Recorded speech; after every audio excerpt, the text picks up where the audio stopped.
एक job ready data analyst बनने के लिए हर स्किल के अंदर क्या क्या चीज़ें आनी चाहिए वो डिस्कस करने वाले हैं हम आज की इस वीडियो के अंदर। Hello everyone and a very warm welcome to WS cube tech. My name is Ayushi Jain and जैसा कि मैंने बताया आज की इस वीडियो के अंदर हम डिस्कस करने वाले हैं कि जैसे कि काफ़ी सारे स्टूडेंट्स को ये दिक्कत आती है कि उनको ये पता है कि उनको डेटा एनालिटिक्स के अंदर कौन कौन सी स्किल्स पे काम करना है, बट कितना काम करना है उसमें वो काफ़ी कंफ्यूज रहते हैं। और कंफ्यूजन होना भी चाहिए, रीजन बीइंग कि पाइथन इतनी वास्ट है तो पाइथन में क्या क्या पढ़ा जाए। एसक्यूएल अपने आप में काफ़ी बड़ा टॉपिक है तो एसक्यूएल में हम क्या क्या कॉन्सेप्ट्स कवर करें, एक्सेल में हमें क्या क्या पढ़ना चाहिए, ये यूजुअली लोगों को नहीं पता होता है when they enter into data analytics. So इसी कंफ्यूजन को हम दूर करने वाले हैं आज की इस वीडियो के अंदर, जिसमें मैं आपके लेके आई हूँ कंप्लीट लिस्ट, जिसमें हर टॉपिक के अंदर कितना कितना वो टॉपिक आपको आना चाहिए वो हम डिस्कस करेंगे। एक चेक लिस्ट आप यहाँ पे बना सकते हैं जहाँ पे आपके जो जो टॉपिक्स कवर होते जाएं वो आप चेक कर दें and then you will be job ready for a post of a data analyst. उससे पहले अगर आप बनना चाहते हैं एक सक्सेसफुल डेटा एनालिस्ट और सीखना चाहते हैं हमारे एक्सपर्ट से लाइव डेटा एनालिटिक्स, तो आप अभी दिए हुए नंबर पे कॉल कर सकते हैं या फिर डिस्क्रिप्शन में दिए गए फॉर्म को भी फिल कर सकते हैं। इतना ही नहीं, हमारे हर बैच के साथ मिलती है आपको 2 डेमो क्लासेस भी फ्री। तो चलिए शुरू करते हैं। सो गाइस, सबसे पहला टॉपिक जो कि मैं यहाँ पे पिक करने वाली हूँ दैट इज पाइथन। कि एक प्रोग्रामिंग लैंग्वेज जब एक डेटा एनालिस्ट को आनी चाहिए तो पाइथन जैसे कि इतनी वास्ट टॉपिक है तो पाइथन के अंदर कौन कौन से कॉन्सेप्ट्स उसे आने चाहिए। देखो, बेसिक्स ऑफ पाइथन आप पूरी कंप्लीट कर सकते हो। बेसिक्स ऑफ पाइथन के अंदर आपके आ गए variables, loops, conditional statements, list, tuples, dictionaries and functions. That's it, उतना सफिशिएंट होता है। उसके बाद लाइब्रेरीज में आपको और अलग अलग बहुत सारे मॉड्यूल्स हैं, लाइब्रेरीज हैं, इन सब में जाने की जरूरत नहीं है। आप सिंपली सबसे पहले आ सकते हो पैंडास के ऊपर। पैंडास के बाद आप मैटप्लॉटलिब एंड सीवॉन का यूज कर सकते हो फॉर विजुअलाइजेशन आप पैंडास से भी कर सकते हो, बट मैटप्लॉटलिब एंड सीवॉन से आपको काफी सारी फंक्शनैलिटीज देखने को मिल जाएंगी। तो आप यहाँ पे 3 लाइब्रेरीज या 2 लाइब्रेरी पे भी फोकस कर लोगे जो कि है पैंडास एंड मैटप्लॉटलिब, तो वो भी सफिशिएंट रहेगा। सीवॉन से थोड़ी चीजें विजुअलाइजेशन काफी ईजियर हो जाता है, तो इन 2 या 3 लाइब्रेरीज को आप कवर कर सकते हो for data analysis with Python. तो ये आपका पाइथन का पार्ट हो जाएगा। पाइथन में पैंडास बहुत इंपॉर्टेंट है क्योंकि आप डेटा के ऊपर जितने भी मैनिपुलेशंस करते हो वो यूजिंग पैंडास करते हो। पैंडास के अंदर हमारे पास डेटा फ्रेम्स बनती है, डेटा फ्रेम से रिलेटेड काफ़ी सारे क्वेश्चंस भी होते हैं। डेटा फ्रेम्स किन किन तरीकों से बनती है, डेटा फ्रेम को कैसे हम इंस्पेक्ट कर सकते हैं, कैसे उसको क्लीनिंग की जा सकती है, कैसे ट्रांसफॉर्मेशन हो सकते हैं, तो पैंडास हमें काफ़ी अच्छे से पढ़नी है। फिर उसके बाद मैटप्लॉटलिब में बहुत सारे चार्ट्स होते हैं, तो बहुत सारे चार्ट्स नहीं, बेसिक चार्ट जैसे कि bar plot, pie chart, violin plot, box plot, histogram plot, line plot, ये कुछ बेसिक चार्ट्स हैं जो कि आप पढ़ सकते हैं। इसी के बाद हमारे पास नेक्स्ट टॉपिक हमारा आता है एसक्यूएल। एसक्यूएल की अगर मैं यहाँ पे बात करूँ, एसक्यूएल अपने आप में काफ़ी बड़ा टॉपिक है और एसक्यूएल डेटा एनालिस्ट के लिए काफ़ी इंपॉर्टेंट होता है क्योंकि आपके इंटरव्यू का 60 to 70% part usually SQL cover करता है।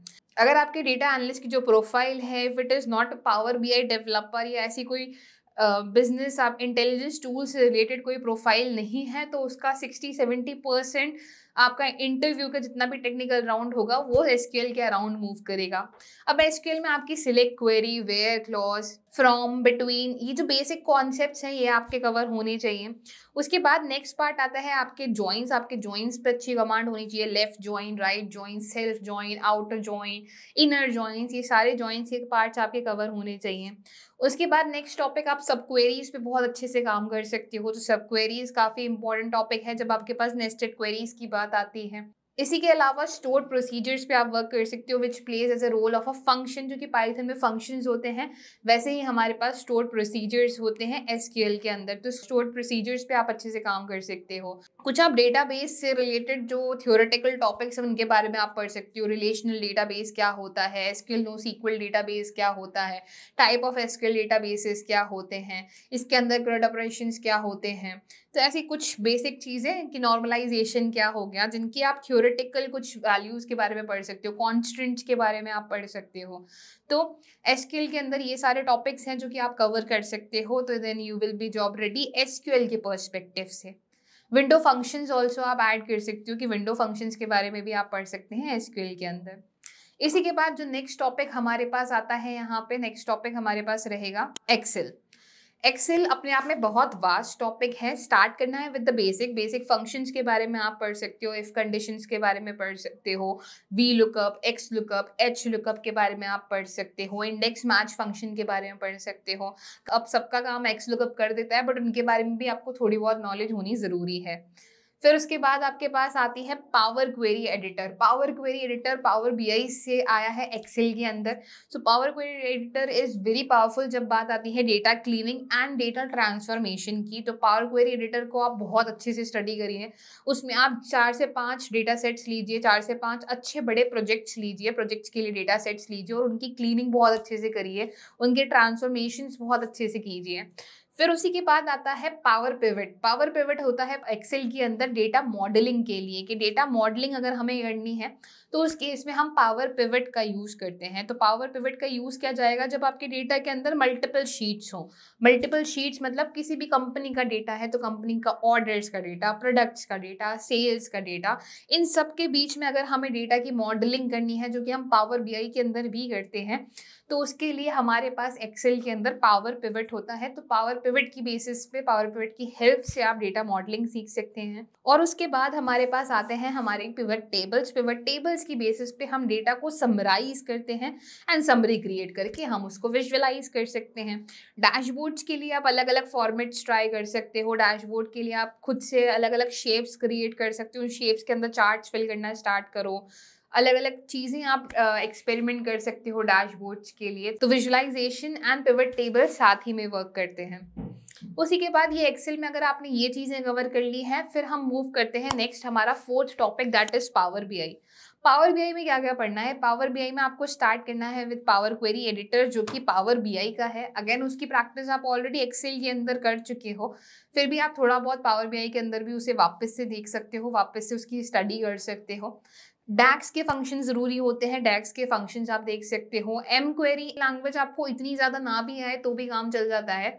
एम प्रोग्रामिंग आपके डेटा ट्रांसफॉर्मेशन और क्लीनिंग के अंदर काफ़ी ज़्यादा हेल्प करती है, बट वो कॉम्प्लेक्स डेटा के ऊपर काम में बहुत अच्छे से आती है। सिंपल डेटा के लिए आपको पावर क्वेरी एडिटर के ही टूल्स सफिशिएंट रहते हैं। तो एम क्वेरी के बेसिक्स आपको आते हो तो दैट इज सफिशिएंट। डैक्स के फंक्शंस के ऊपर आप काफ़ी अच्छे से वर्क कर सकते हैं कि अगर आपको नए कैलकुलेटेड कॉलम्स क्रिएट करने हैं, मेजर्स क्रिएट करने हैं, तो डैक्स के फंक्शंस आपको आने चाहिए। नेक्स्ट अपने पास होता है data modelling. Data modelling power BI के अंदर ऑटोमेटिकली होती है। कुछ केसेस के अंदर अगर वो नहीं आइडेंटिफाई करते हैं तो वो हम अपने अकॉर्डिंग कर देते हैं। फिल्टर फ्लो डिसाइड करना, किस डायरेक्शन में हमारा फ्लो जा रहा है, बोथ डायरेक्शन करना है, सिंगल डायरेक्शन करना है, कार्डिनैलिटी डिसाइड करनी है, तो उन सब चीज़ों के लिए आप मॉडलिंग पढ़ सकते हो। कार्डिनैलिटी क्या होती है, रिलेशनशिप्स क्या होते हैं, 1 to many, many to 1, 1 to 1, many to many, तो ये कार्डिनैलिटी हमारे पास आती है। तो इसके बारे में कुछ थ्योरेटिकली नॉलेज भी आप गेन कर सकते हो। एंड लास्टली आपके पास आता है विजुअलाइजेशन, जहाँ पे आप डैशबोर्ड्स क्रिएट करते हो। उसमें आप चार्ट्स के ऊपर एक्सपेरिमेंट कर सकते हो कि कौन सा चार्ट आपके डेटा को अच्छे से जस्टिफाई करेगा। डिफरेंट चार्ट्स का यूज़ करो, ये नहीं कि पूरी आपकी डैशबोर्ड में हर अलग अलग अलग अलग तरह के चार्ट्स हैं। उन चार्ट्स का यूज़ करो जो कि आपके डेटा को बहुत अच्छे से जस्टिफाई कर पा रहा है। तो चार्ट्स के बारे में आप अच्छे से स्टडी कर सकते हो, और ये चार्ट्स की स्टडी ना पाइथन बहुत अच्छे से क्लियर कर देता है। इसलिए मैं काफ़ी सारे स्टूडेंट को भी पाइथन सीखना रेकमेंड करती हूँ कि आपके जो चार्ट्स की जो बेसिक कॉन्सेप्ट्स हैं कि किस टाइम पे कौन सा चार्ट यूज़ करना है, वो पाइथन बहुत अच्छे से कवर कर देता है। इसीलिए चार्ट्स को आप स्टडी कर सकते हो पावर बीआई के अंदर कि कौन सा चार्ट हमें कब यूज़ करना है। कुछ एआई ड्रिवन चार्ट्स भी हैं, उनको भी आप स्टडी कर सकते हो। उसी के बाद हम यहाँ पे बात करेंगे कि ये तो हमारी टेक्निकल स्किल्स हो गई, और क्या स्किल्स आप सीख सकते हो जो कि आप अपने अंदर बिल्ड कर सकते हो। तो वो हो गई आपकी मैथ स्किल, स्टैटिस्टिकल स्किल या फिर डोमेन की नॉलेज।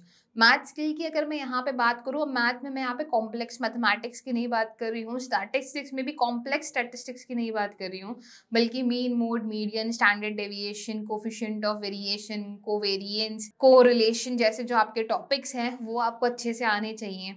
और डोमेन नॉलेज की अगर मैं यहाँ पे बात करूँ, तो डोमेन नॉलेज का मतलब यहाँ पे ये होगा कि अगर आपकी डैशबोर्ड्स, आप काफ़ी सारे डैशबोर्ड्स देखोगे, जितने भी प्रोजेक्ट्स यूट्यूब पे भी अगर कहीं पे डले हुए हैं तो मेजरली वो सेल्स ओरिएंटेड डले हुए होते हैं।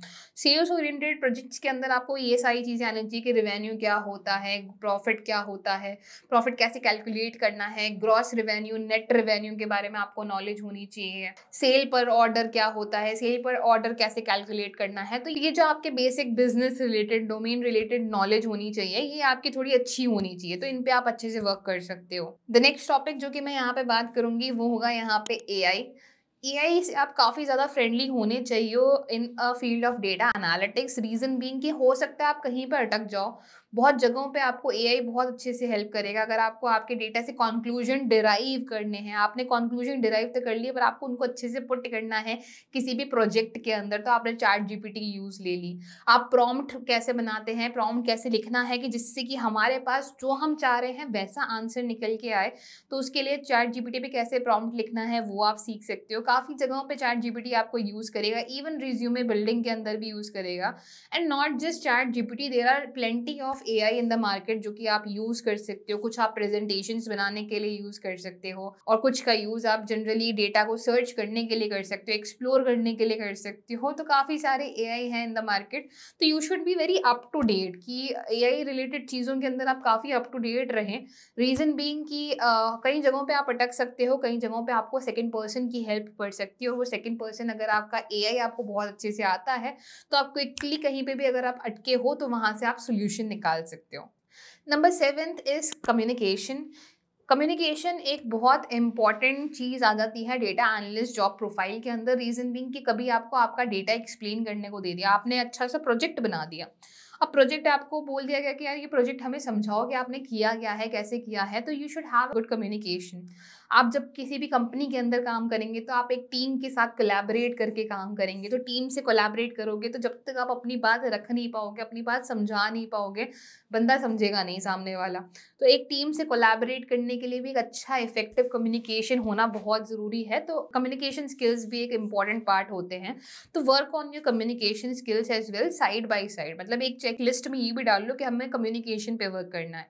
मैं यहाँ पे कोई लैंग्वेज स्पेसिफिक कम्युनिकेशन की नहीं बात करी कि आपको हिंदी में या इंग्लिश में कम्युनिकेशन बहुत अच्छा करना है, आपको बस एक कम्युनिकेशन अच्छा रखना है कि आप जिस भी पर्सन से बात कर रहे हो, या आपका अगर प्रोजेक्ट है तो आपके प्रोजेक्ट को आप अच्छे से एक्सप्लेन कर पाओ, आप वहाँ पे अपनी बात को ईजिली रख पाओ।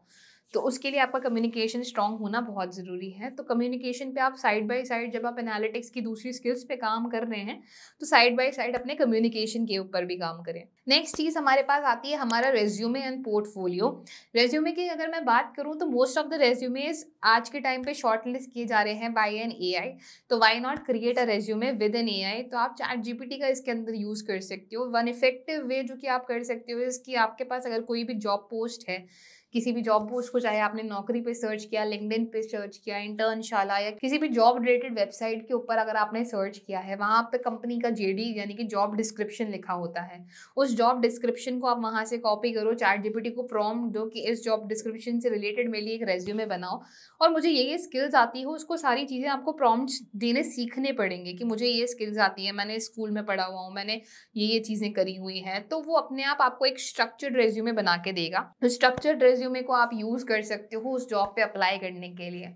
बट अब आप ये कहोगे कि तो फिर यहाँ पे अलग अलग जॉब्स के लिए अप्लाई करें तो क्या ये प्रोसीजर रिपीट करना पड़ेगा? ऑब्वियसली रिपीट करना पड़ेगा। देखो थोड़ा हैक्टिक ये प्रोसीजर रहता है, बट ऑब्वियसली आपको ये रिपीट करना ही पड़ेगा। हर जॉब के लिए आपको अलग अलग रेज्यूमे बनाने पड़ेंगे, एक रेज्यूमे हर जगह पे नहीं चलाना है। I know it is a tedious task, but अगर आपको अच्छी जॉब सिक्योर करनी है इन the field of data analytics जहाँ पे कॉम्पिटिशन भी काफ़ी सारा है, तो उस केस में आपको थोड़ा स्ट्रगल करना ही पड़ेगा इस केस में।